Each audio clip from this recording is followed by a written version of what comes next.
Hi guys. Peace, love, and light. Just trying to get my sages going here. So, wasn't sure if I wanted to record today or not. I said, why not?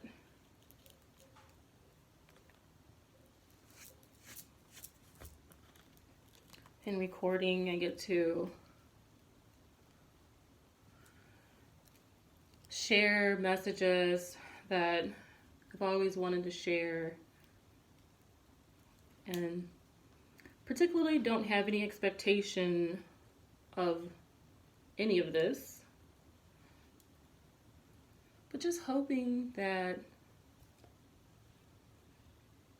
my truth, my experience in life can someday maybe inspire or empower someone else. So if you are watching this video, intuition must have led you here. And so I sage as we begin.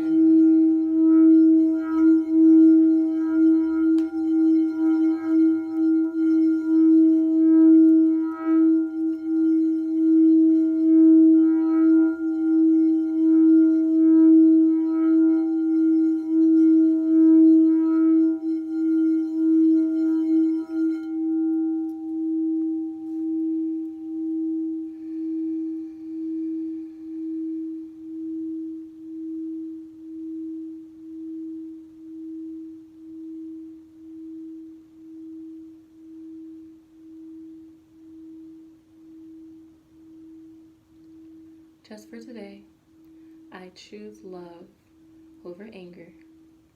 Just for today, I choose love over fear. Just for today, I maintain an awareness towards all blessings within my life.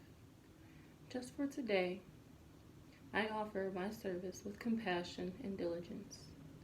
Just for today, I am kind. I extend kindness to all sentient beings. That's right, Sage. That's right. Bring it in. Bring it in. Shanti, Shanti, Shanti. One of these sages had something to say. So, I got ashes all over me.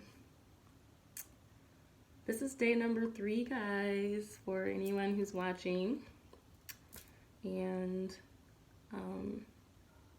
today I want to check in and see how you guys are doing with the challenge this week of challenging yourself, to step outside your comfort zone and be more courageous, try something different, step into the unknown. Please share in the comments below. If you're watching, I'd love to hear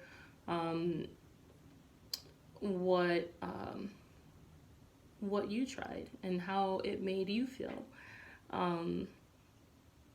I have been surrendering to my intuition more. So for me, my intuition and I, we have like this, this weird relationship where, we're growing close together. It's all a part of my journey. But sometimes my intuition tells me to do something and I'm just like, no, that can't be right. That can't be right. But deep down inside, I know it's right, but then I just kind of disregard it, and Sage is like, I must really need it. It's actually like halfway through the day too. The last 2 videos started in the morning and this one's an afternoon video, so maybe energy within my aura that needs to be cleansed away. But yeah, so just listening to my inner voice a little bit more, surrendering to that and not second guessing it. I don't know if you kind of sort of get what I'm hinting at, but something says do this and I'm just like, should I? And I'm like, I don't think I shouldn't do that. And then later on, I'm like, oh, if I had done it this way, then this is why, yada, yada, yada. Anyway, I've been doing that more, or doing that less, questioning my intuition less. And since yesterday, it's just, it's amazing. Every day is amazing. Every day is just phenomenal in how things just turn out and all the little synchronicities of life. But that's what I've been doing. And so just through surrendering to my intuition a little more, I feel more connected to not even just myself, but just everybody and everything. It's weird. I don't know. But yeah. So speaking of intuition, since we are talking about that today, I want to talk about Reiki and what Reiki is, and what Holy Fire is as well. So for those of you who are not familiar with Reiki, it is a Japanese term. It's really composed of two kanji, which is just the Japanese alphabet, Rei and Ki. Rei meaning universal wisdom or the spiritual world, universal consciousness, something along those lines for Rei. And then Ki is life force energy. So a lot of us may know Ki is like Chi or Prana, or Ki with the QI. And in science, I think like biometric something. I don't know. Anyway, it's energy. It's the energy that flows through and around us. It's that life force energy that keeps our bodies going. The energy that helps our cell phones work. The energy that makes the world go round. So so this life force energy, universal life force energy, is the full translation of Reiki. And so it's one word, Reiki. And it's traditionally, should I say, it's a hands-on healing technique that was rediscovered. The Usui healing method was the original method that we usually practice, most people practice now. So Reiki was something that was practiced long before, but rediscovered by Usui Sensei. And so the Usui healing method you will normally find within the Western culture and all around the world. So so that's Reiki. And so it's hands-on healing. Usually what I do is say a little prayer, bring my hands in gasso, and then ask for the Reiki energy to intuitively guide me into all the areas that need to be healed. And this is whether I'm doing it for myself or for someone else. And then I just place my hands over those areas, which right now I feel like I need to place somewhere along my back here and right here.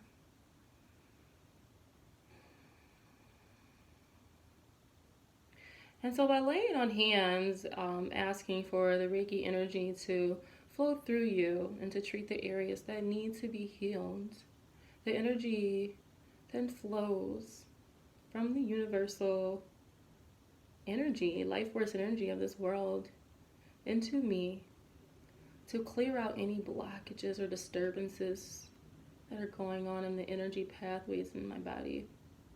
And as it's doing that, it's helping my sympathetic nervous system, which is like that flight or fight or freeze response, to kind of relax,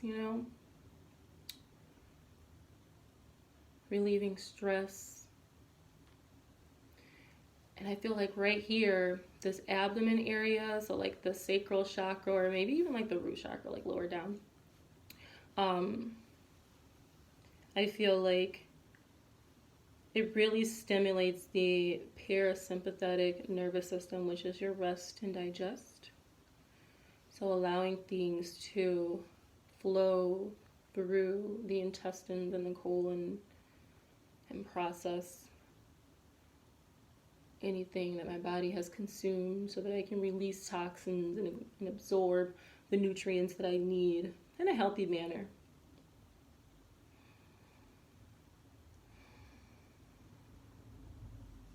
So, you know, there are energy blocks like within this area or even the shoulder where I'm touching or just anywhere within the body. Those energy blockages can cause disturbances, which we often refer to as dis-ease, and not necessarily a disease, but just a dis-ease in general. It's like a dis-ease in the stomach, like maybe having stomach cramps, but not necessarily having a diagnosable disease. But it can also lead to that as well, because over periods of time of stagnation within those energy blockages, it starts to manifest in the physical body and become a part of the physical body. And so the symptoms that comes from as a reaction of the energy blockages manifesting in the body, the reaction of the symptom, it's systemic reaction. I don't know. Symptoms are given a diagnosis. So that's where, you know, the whole medical terms and all that come into. But diseases and what have you, they're all just names of symptoms that our body exhibits. And so when you have a certain set of symptoms that are in the same area and doing the same thing, you label it as this. And then you have a certain set of symptoms in this other area of the body doing the same thing, then you label it as that.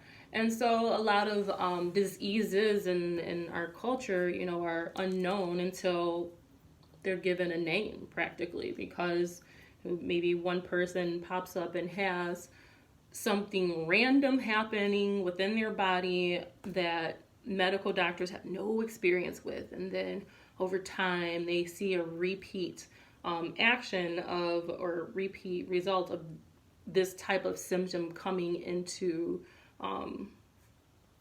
coming up into like hospitals and doctors' offices. And so when that happens repeatedly, then research gets started, and then eventually that set of symptoms automatically has a diagnosis that can label it as this disease.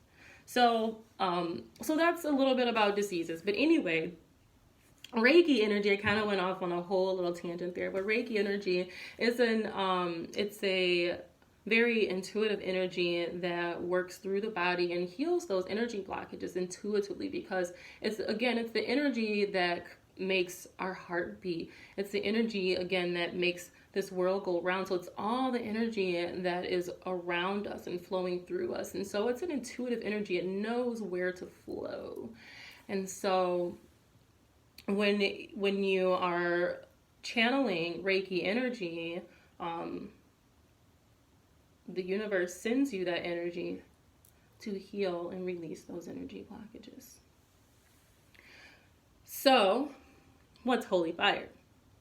So Holy Fire is another Reiki healing system that was introduced by the International Center for Reiki Training. And if you want to learn more about the ICRT, you can go to reiki.org. That's REIKI.org. And again, it's an international training hub for Reiki. And so William Rand, he's the founder of the ICRT, and he introduced Holy Fire Reiki years back. And basically the Holy Fire Reiki is it's an enhanced form of Reiki energy that allows us as human physical beings, our spiritual nature, to connect with the heavens, or as we often refer to them as the levels of consciousness. And so initially there were 3 heavens or 3 levels of consciousness, and then there was Holy Fire 2, and that introduced additional levels of consciousness or heavens, and then there was Holy Fire 3. And so within all checkpoints, or I guess I'm gonna call them checkpoints or upgrades, all the upgrades in the Reiki energy, we are at 12, a total of 12 levels of consciousness, or 12 heavens. And me, I like to think of heaven as a state of mind. And so the consciousness starts at the first level, which is the physical, which is this world that we live in. And then the second level is the spiritual, which is also a part of the world that we live in. However, not all of us are connected with that spiritual aspect that's within all of us. Some of us are cut off from that. So that's when you're at that second level of consciousness, when you're aware of the spiritual essence of yourself and things around you. And then the third level of heaven is the awareness of the authentic self. So there's this awareness that there is this sentient light being within ourselves. There's a pure God consciousness within ourselves, and that's the awareness. So that's that third level of consciousness, or the third heaven. And then the fourth heaven is when the authentic self is revealed. So that pure consciousness of like, okay, now that you're aware that this is here, now let's reveal it to you. Let's let you take a peek and see what it's like. And so you start to receive signs from the universe, literally showing you your authentic self. And sometimes it shows you your authentic self by just reflecting the authenticity in others. And so once you get a glimpse of that, then that's when the process of merging with the authentic self begins. And so then that's the fifth level of consciousness, is the process of resurrecting that authentic self. And so doing that, there's a few things that need to happen, and that's healing the intellectual mind, healing the ego. And so in healing the intellectual mind, it's sort of like unlearning what we thought we knew and learning new ideas, being open-minded pretty much, and understanding what is true and what's not true. It's also being willing to not necessarily accept what is not true, but just listen to it. And if it's not true for us, then hey, that's fine. That's true for somebody else. So, that's their thing. I'm not going to knock it, but I'm going to live my life. So just that personal intellectual healing, having that own sense of intellect instead of that universal intellect, or not universal intellect, but the intellect that we're taught via structural systems. And then the healing of the ego, because of course we don't want to get rid of our ego, we want to keep our ego. Our ego serves a very, very, very high purpose within our lives. And so we want to heal the ego, and the healing of the ego begins at the seventh level of consciousness. And then the eighth level of consciousness, once the ego is healed, and we just have that wonderful, loving energy within our souls, then we are able to express pure gratitude for self-awareness, just a very, very pure sense of gratitude. And then from there, we go into the merging of the material and the spiritual world. So being able to find that connection between our physical body and our spiritual body, because often when we go on this spiritual path, we view our physical and our spiritual selves as two separate entities in one body, when we're actually one, but somehow it gets divided. So then we begin to merge those two together, lock it in place.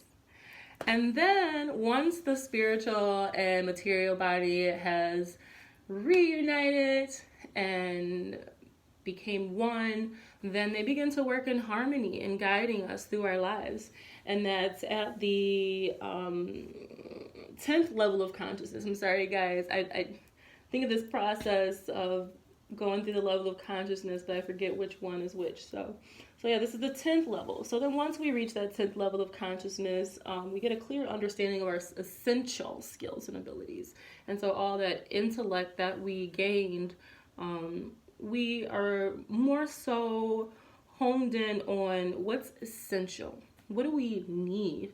And the reason why we are focused on that is because we are trying to get to that 12th level of consciousness, which is finding our purpose in life.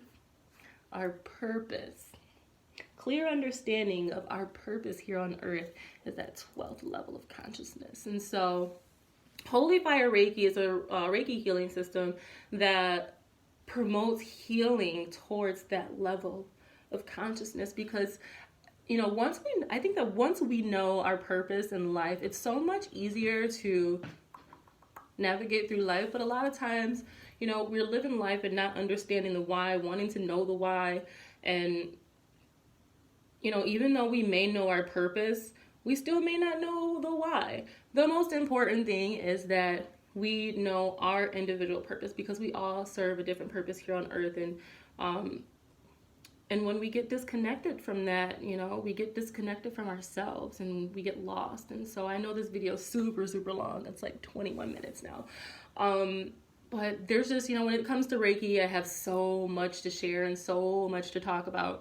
And so this is actually some of the information that I share in my full moon workshops before we kind of go off into doing a Holy Fire experience, so that each individual can experience their own self-healing journey at that time. So I'm gonna let you guys go. I'm gonna stop running my mouth, but I hope you guys enjoyed this video. If you want to learn more about Reiki and you are local, I have Reiki Level 1 and a Reiki Level 2 class coming up in May. And I also have a Reiki community retreat coming up in May. It's a weekend community retreat, all inclusive. It's in Ferndale. So check those out at my website at www.transitionsbytruth.com. I love you all. Namaste.